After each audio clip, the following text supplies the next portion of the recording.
Give us a sense about this industry, because some of us may not have followed that closely. How many people really are behind on their rent? How many people do you have in your units who are behind? Well, David, there's quite a number of people in America that are behind right now. It's about 15% of the total renter population of about 44 million households. And either they're currently behind or they have some past due form of rent.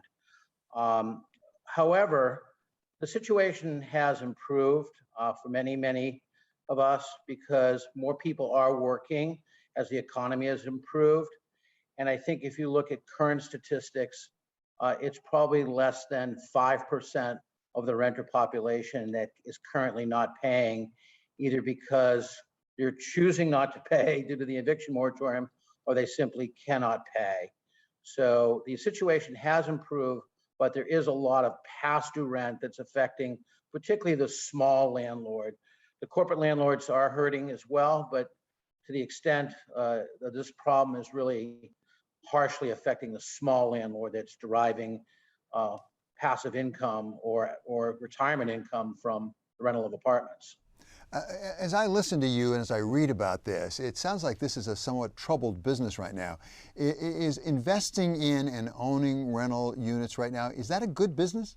If you read the headlines, you would say it's not, but there's really two different worlds. The investment world seems to be running counter to the headlines, and multifamily investment is extremely robust in the country right now because the landlords and the corporate owners and folks believe that things will normalize, things have improved, rents are going up in certain areas, and the business model is very sound. So the investment climate is quite robust. What makes it a good business? Is it a cash business? That is to say, you don't have to invest very much more. You can sort of really receive rents ongoing from the current investments? What's always made apartments a good business is what you just said, the durability of the cash flow streams. People can invest 20 or 30% of the value of a building and borrow at rates today that are very attractive. Fixed rate loans are in the sub 4% range, and variable rate loans are as low as 3% or even lower.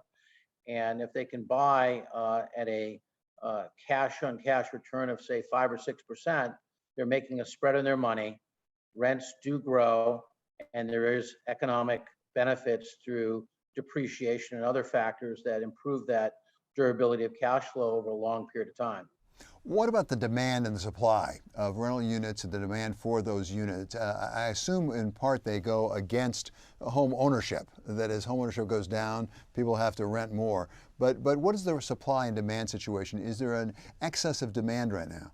Yes, there's an excess of demand, particularly among what we'll call the workforce sector of America's housing stock, where we haven't built enough housing for blue and gray collar workers. We've built most of our new housing for the renter by choice as opposed to the renter by necessity, which is the largest sector of the market.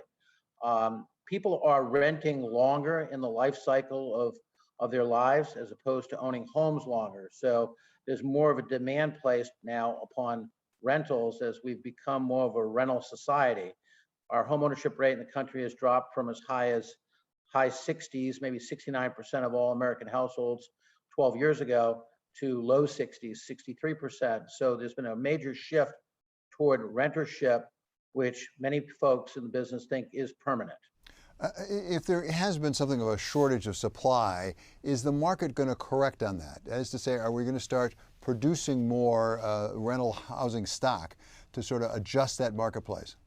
Well, in a good market, typically the United States produces somewhere around 300,000 to 400,000 new units a year.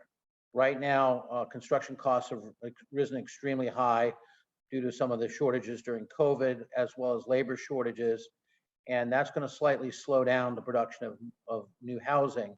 So for the foreseeable future, we are going to be in a housing shortage, which is why you're seeing, in addition to multifamily, which we're talking about, you're seeing purpose-built single-family homes being utilized for rental purposes.